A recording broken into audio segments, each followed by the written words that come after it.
Merci de nous rejoindre sur TATV. Bonsoir et tout de suite les titres. Suite à ce mercredi des travaux de la 6e conférence des chefs d'État et de gouvernement de l'OMVS, en toile de fond, projections et perspectives pour le bien-être des populations des 4 pays membres de l'organisation. Hussein Rajabou s'exprime après s'être échappé de la prison au Burundi. Il y a une semaine, l'ancien mentor du président Pierre Nkurunziza dit notamment vouloir faire barrage à un 3e mandat du chef de l'État. Et puis dans le monde, le Japon commémore les 4 ans du séisme et du tsunami qui ont fait près de 19 000 morts et des milliers de personnes vivent jusqu'ici dans les habitations provisoires et la décontamination reste un défi autour de Fukushima. Voilà pour le sommaire, à tout à l'heure pour la suite du journal. Bienvenue à tous. Les travaux de la 16e conférence des chefs d'État et de gouvernement de l'Organisation pour la mise en valeur du fleuve Sénégal se sont poursuivis ce mercredi à Conakry. Après 2 journées préparatoires entre les ministres, la 3e et dernière journée a été marquée par la déclinaison par les chefs d'État des bilans de l'organisation, mais aussi par la projection des perspectives pour le bien-être des populations des États membres. Daouda Mohamed Kamara. C'est en Guinée, à la baie, que les présidents des pays riverains du fleuve Sénégal se sont retrouvés en 1968 pour créer l'ERS, devenu plus tard le MVS. L'objectif principal de la création de l'Organisation des pays riverains du fleuve Sénégal était de sceller le destin des 4 pays autour des ressources en eau. Après 43 ans d'existence, d'immenses projets ont été initiés et certains réalisés. Pour le président Alpha Condé, la Guinée compte plus de 1000 cours d'eau répartis entre 5 bassins dans la sous-région et c'est en cela d'ailleurs qu'elle se félicite de l'organisation et se sent de plus en plus interpellée pour l'atteinte des objectifs de l'organisation. Je me félicite donc que le programme de l'organisation pour la mise en valeur du fleuve Sénégal reconnaît de conduire dans la mer de l'Ain une étude sur la vulnérabilité du bassin de notre fleuve commun pour prévenir tous les aléas pouvant mettre en danger la viabilité et la pérennité de nos ressources en eau. Ce don exceptionnel dont la nature nous a gratifié est au cœur de notre stratégie de développement. Nous en avons fait aussi un enjeu partagé.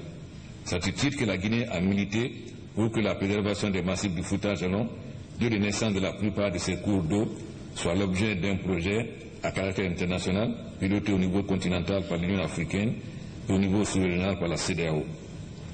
À tous ces faits, nous accueillons avec un vif intérêt l'édition en cours entre l'OMVS et la CEDEAO pour installer à l'Abbé un observatoire environnemental des massifs du Fouta Jalon. Cette rencontre de Conakry, selon le président malien Ibrahima Boubacar Keïta, sera consacrée à la revue de ce qui a été, de ce qui est et de ce qui sera. L'âge adulte est révolu depuis longtemps. Il s'agit donc maintenant de l'âge des ambitions porteuses pour que l'OMVS atteigne son projet de développement intégré de notre espace communautaire. Le MVS, une organisation d'intégration après plus de 40 ans, a certes un bilan élogieux, mais pour le président sénégalais Macky Sall, des défis restent encore à relever. Le point fort a été le barrage de Manantali, barrage hydroélectrique, qui a eu une gestation assez longue, mais qui a fini par nous donner une électricité bon marché. Ensuite, Felo, et j'espère bientôt Gouina, puisque depuis que les présidents ont posé la première pierre, on attend encore le vrombissement des machines. Mais au-delà de cela, nous allons engager le volet navigation. D'après exactement le président mauritanien, certains volets de l'organisation ont permis d'investir dans des domaines clés d'impact direct, notamment l'agriculture irriguée, l'agroforesterie, la pêche, la lutte contre le paludisme et les bilharzioses et la protection de l'environnement. Avec le PIGIR 2, nous allons renforcer les acquis et intégrer davantage les questions liées au changement climatique, au genre et aux maladies tropicales négligées. La pérennité de ces acquis reste tributaire de la persévérance dans l'effet solidaire. Le MVS, pour atteindre le plus urgemment possible ses objectifs, le président guinéen invite ses homologues à réfléchir désormais ensemble sur de nouveaux modes de financement à l'image des autres organismes sous-régionaux. Mafereya pourrait un jour bénéficier d'importantes infrastructures sanitaires.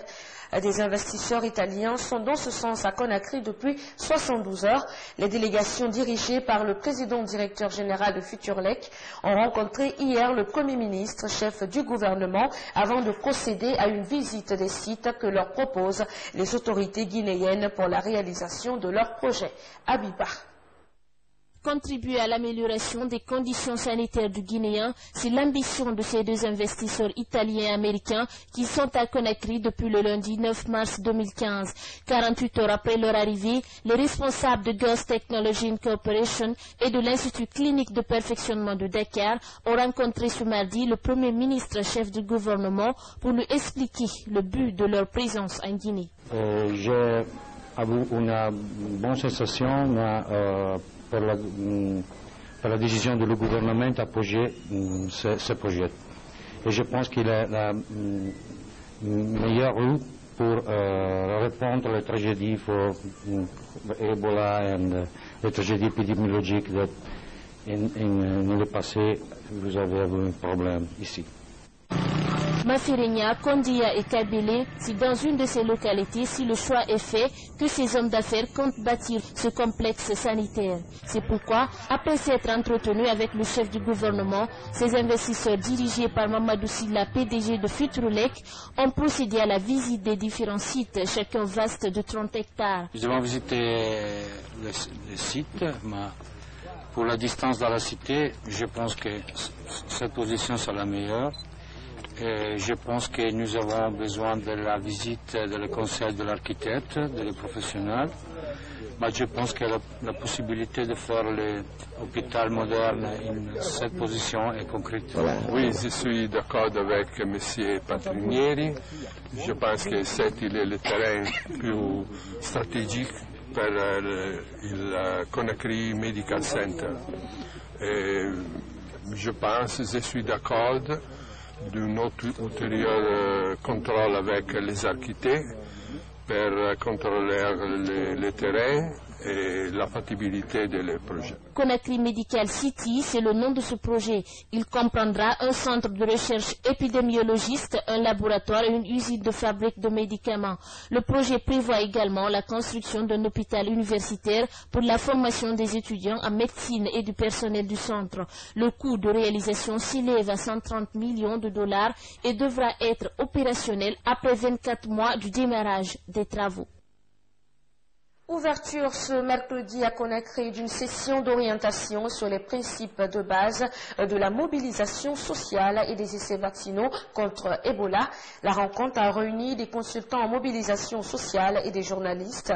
Durant 2 jours, les participants seront outillés en technique leur permettant d'informer les citoyens du bien-être fondé des essais vaccinaux afin de les amener à adhérer à cette phase de lutte contre la maladie. Oumar Sow.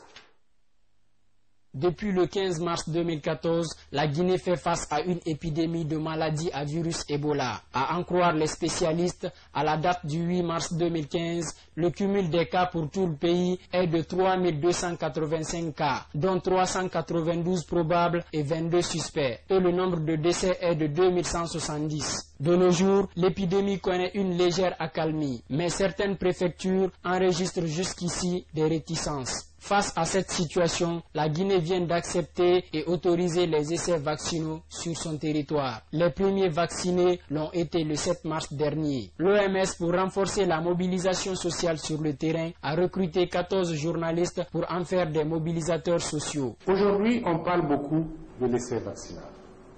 Il faut que vous sachiez expliquer aux gens que ce n'est pas une campagne de vaccination, c'est un essai. Un essai, c'est un test. Et on vous dira, ce test, qu'est-ce qu'on recherche dans le test qu'on va faire.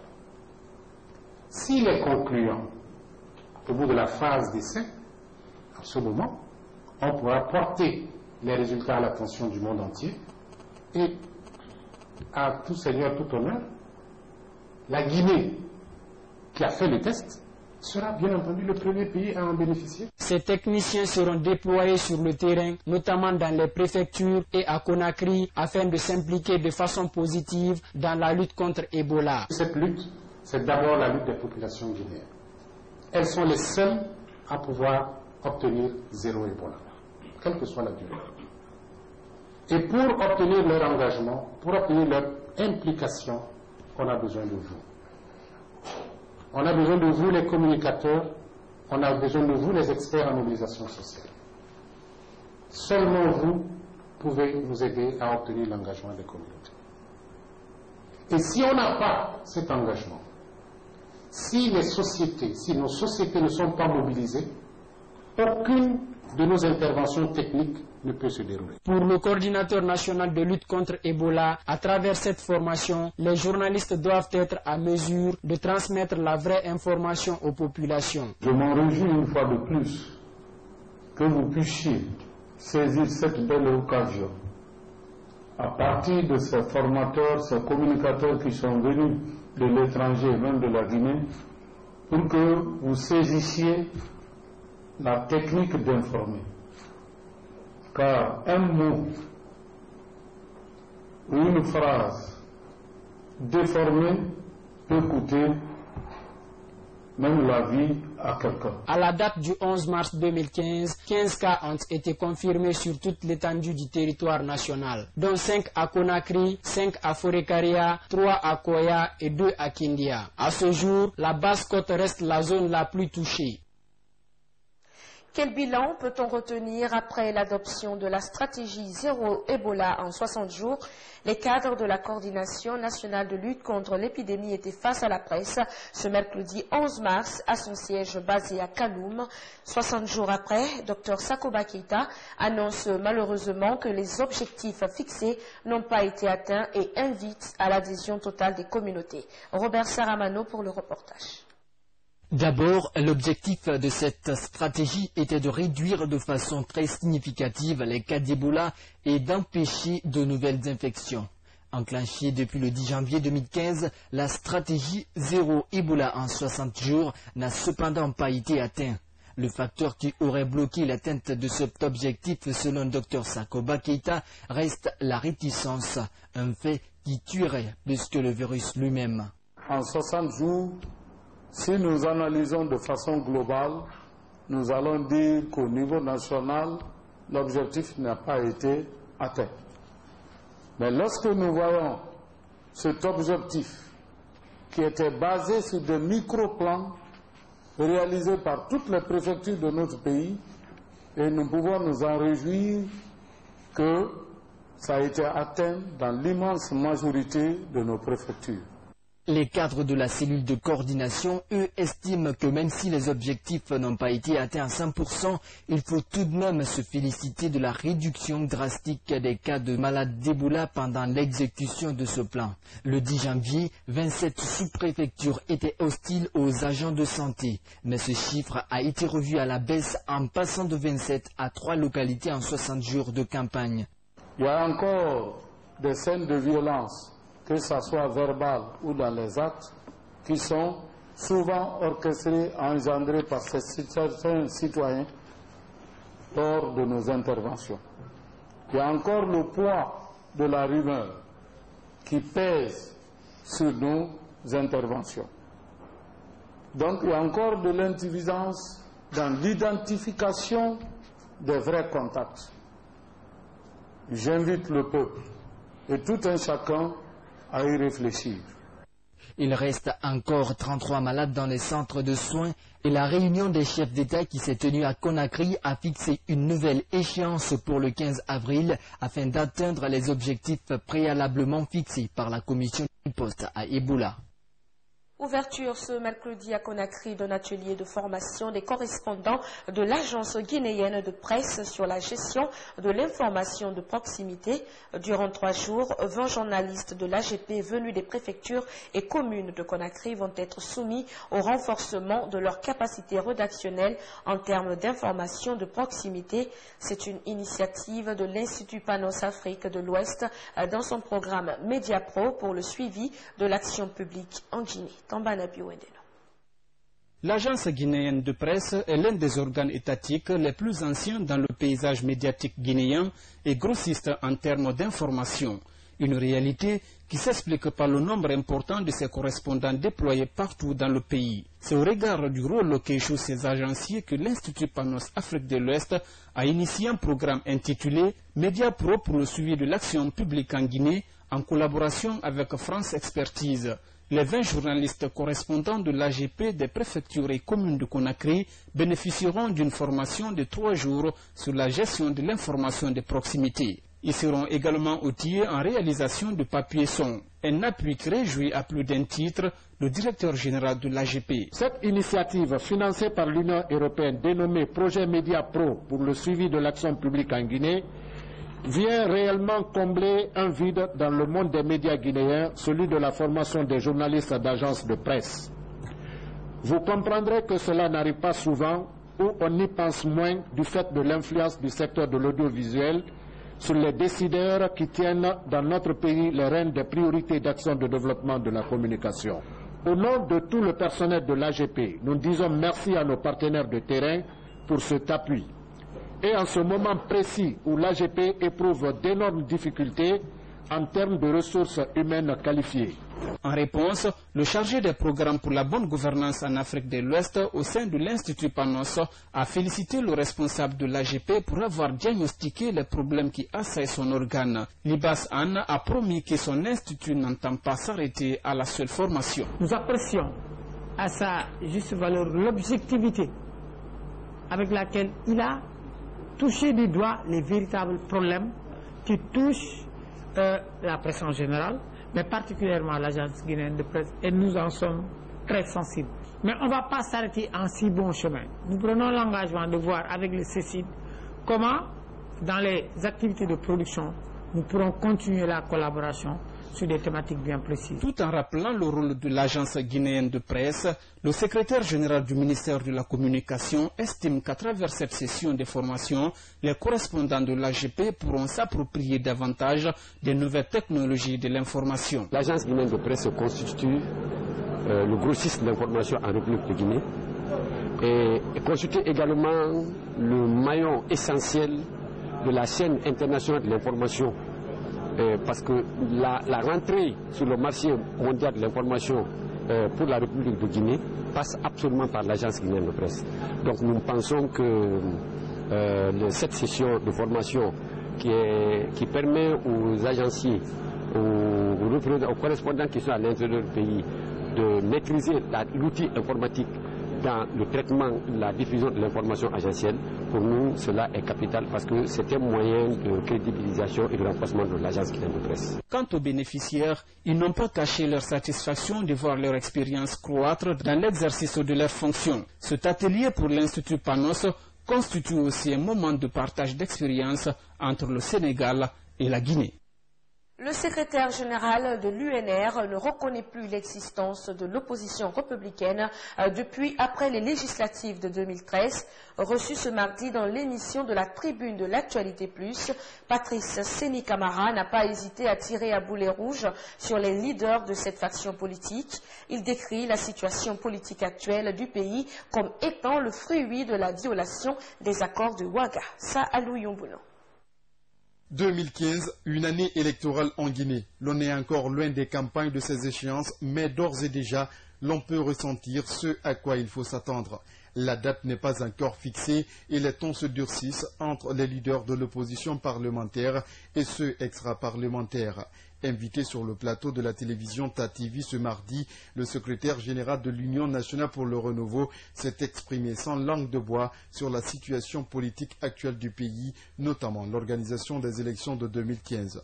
Bien avant, Patrice Séni Camara a indiqué que l'opposition républicaine n'existe plus depuis après les législatives. Il y a, comme dirait l'autre, un séisme dans le paysage politique qui est né de la période juste avant les élections législatives et qui a connu son point d'orgue, j'ai failli dire son enterrement en parlant d'opposition républicaine telle que vous l'avez dit tout à l'heure. C'est pourquoi je crois qu'il va falloir changer cette appellation de la déclaration dite de l'opposition républicaine, puisqu'il est évident qu'au sortir des élections législatives, l'opposition républicaine, dans ce qu'elle incarnait, n'existe plus.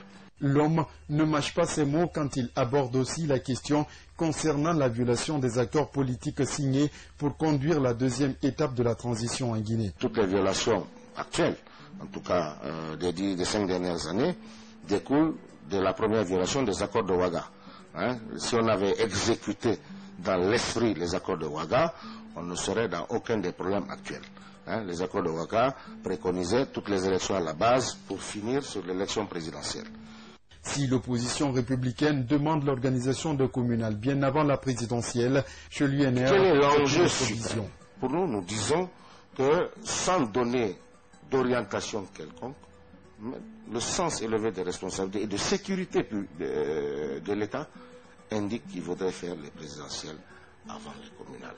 S'agissant de la menace de l'opposition dite républicaine de bouder l'Assemblée si ces revendications ne sont pas satisfaites, Patrice Séni Camara répond. Il faut demander à cette opposition au Parlement, non pas de suspendre, mais de démissionner, et ce qui scellerait effectivement la vision d'échec qu'ils ont eu à conduire. Et jusqu'à aujourd'hui, ils sont incapables de réfléchir, ils ne peuvent pas réfléchir, ils n'ont pas réfléchi à l'Assemblée, ils sont à l'Assemblée, arrivés là-bas, ils comprennent qu'ils ne peuvent rien faire, rien apporter, puisqu'ils sont faibles stratégiquement en termes de réflexion politique. Pour le secrétaire général de l'Union nationale pour le renouveau, 2015 sera l'épilogue de la trahison de l'opposition républicaine, avec une victoire sans appel de l'actuel président de la République. La sous-préfecture de Ourekaba, située à 65 km de Mamo, ne reçoit aucune onde, ni la radio rurale, ni les 2 stations privées de la ville Carrefour, ni non plus la RTG ne sont captés là. Pour s'informer sur les réalités de leur propre pays, les habitants de Ourekaba, depuis toujours, se rabattent sur les stations internationales, chose qui agace énormément les habitants de cette localité. Sayon Kuroma. Malgré les coupeurs de route qui continuent à troubler la quiétude des populations de Ourekaba, selon les témoignages du sous-préfet, cette autre situation ne préoccupe pas autant les habitants que celle liée à l'inaccessibilité à toutes les zones dans cette localité. À Ourekaba, les populations sont à la quête permanente de nouvelles sur la Guinée. Orphelins des ondes de la radio rurale de Mamou, de celle de GPP FM et de Boulevard FM, les 2 stations privées qui émettent dans la ville Carrefour et même de la RTG, les habitants se plaignent de leur sort. Qui parle de développement parle d'abord de l'information. Nous sommes ici complètement enclavés. Nous ne recevons ni la radio rurale ou même les radios rurales. Nous n'avons aucune source d'information. Là, c'est un handicap. Pourtant, les populations de Ourekaba, par la voix de leur vice-maire Faudelamine Massari, ont toujours émis le souhait devant les autorités de voir leur localité desservie en ondes. Mais malgré ces sollicitations, rien ne vient soulager les habitants. Vous voyez, ici, vous avez beau tourner, rien ne vous répondra. Absolument rien. Rien. Pas rien. Si ce n'est pas les radios étrangères, on ne capte aucune station. Aucune station. Par déficit de communication sur le virus Ebola, par exemple, les habitants du district de Célia, situé à 38 km de Ourekaba Centre, se sont attaqués récemment au kit scolaire se trouvant dans l'unique école primaire du district. Et dans cette sous-préfecture, les habitants sont à l'affût permanent aux stations internationales. Aucune station. Nous ne recevons aucune station. Seules les stations internationales, c'est ce qui oblige les gens à s'abonner à choses. RFI, bon, Londres le matin, bon, vous voyez. En plus de l'inaccessibilité aux ondes, d'autres problèmes liés au manque de pistes rurales et de postes de santé restent à relever à Ourekaba. Et les ponts de Fortune, eux, sont à la limite de la rupture.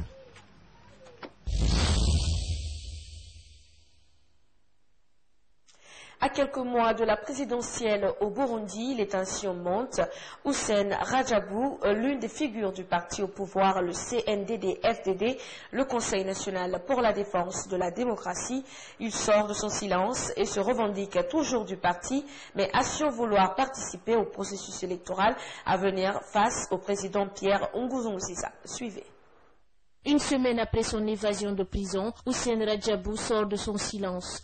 L'ancien mentor du président Pierre Nkurunziza se revendique toujours du CNDD-FDD, le Conseil national pour la défense de la démocratie, force de défense de la démocratie, l'actuel parti au pouvoir. Cependant, Hussein Rajabou dit vouloir faire barrage à un troisième mandat du chef de l'État burundais. Il faut que tout le monde soit soudé, la population burundaise, la communauté internationale, même les membres du parti CNDD-FDD, pour que le président de la République du Burundi ne viole pas la loi, ne viole pas la constitution du Burundi aux yeux de tous. Hussein Rajabou est un pilier du parti au pouvoir. Il purgeait depuis 2008 une peine de 13 ans pour complot contre la sûreté de l'État. Désormais, il peut influencer le jeu politique burundais pour plusieurs raisons. Hussein Rajabou, c'est un homme qui a dirigé le CNDD-FDD depuis plusieurs années. Et d'ailleurs, là, il n'est même pas encore rayé de la liste des membres du CNDD-FDD. C'est un homme qui est très influent au sein de l'armée, de la police, et aussi au CNDD-FDD. Donc la capacité de nuisance, je ne sais pas si on peut parler de ce terme, mais surtout la capacité d'influencer le cours des événements, parce qu'il peut y avoir des choses, des modifications, des changements, et même certains généraux qui peuvent être influencés par Hussein Rajabou. Et on doit se dire aussi que Hussein Rajabou libre peut s'organiser avec d'autres opposants. Sa position est donc un obstacle de plus pour le chef de l'État burundais Pierre Nkurunziza, après la position de l'Église catholique qui a appelé au respect de la limitation du nombre de mandats présidentiels. La position de l'Église catholique est très claire et on sait bien, elle est très puissante. C'est l'Église catholique qui a fait tomber l'ancien président homme fort Bagaza. Et aujourd'hui, si l'Église catholique se prononce contre le troisième mandat, personne ne peut vraiment concevoir que le président Nkurunziza puisse se présenter contre la vie de l'Église catholique qui influence beaucoup la vie des citoyens. Environ, on peut dire qu'il y a plus ou moins environ 75% de catholiques au Burundi. Et ça, c'est un électorat très, très important et qui, c'est bien l'Église catholique, peut faire en sorte que les Burundais s'opposent pacifiquement à ce troisième mandat. Les évêques ont rappelé que les Burundais se sont engagés à respecter les accords pour la paix et la réconciliation d'Arusha et la Constitution qui impose au président élu, quel qu'il soit, de ne pas dépasser 2 mandats de 5 ans chacun. Le scrutin présidentiel est prévu en juin 2015 dans le pays.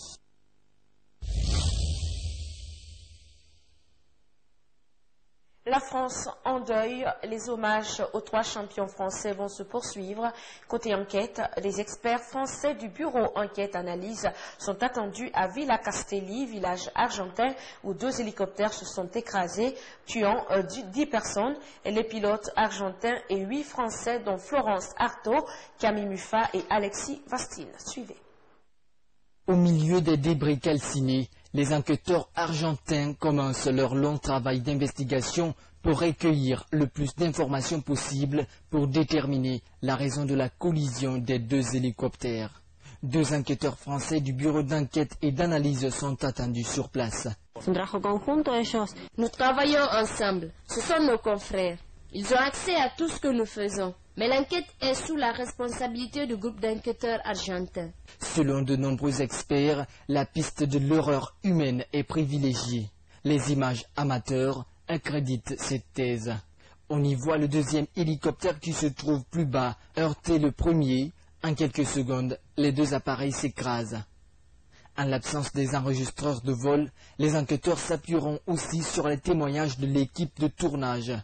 Selon le présentateur de l'émission, les conditions de sécurité ont été respectées. Et pour toutes les autres parties, il y a toujours beaucoup de sécurité. Il y a des gens qui s'occupent de la sécurité par équipe. pour l'ensemble du programme, pour tout ce que l'on fait. Il y a de toute façon des mesures et on prépare chaque élément, chaque tournage. Donc tout est fait pour qu'il y ait le moins de risques possible. Les dépouilles des 10 victimes, dont 8 Français, sont arrivées à la morgue de l'Aéroha. L'émotion également au Japon. Ce matin, les sirènes ont retenti et le pays s'est figé pour se souvenir qu'il y a 4 ans tout juste, 19 000 personnes périssaient emportées par un mur d'eau. 2500 victimes sont toujours portées disparues. Un père, vous allez le voir, recherche toujours la dépouille de son petit garçon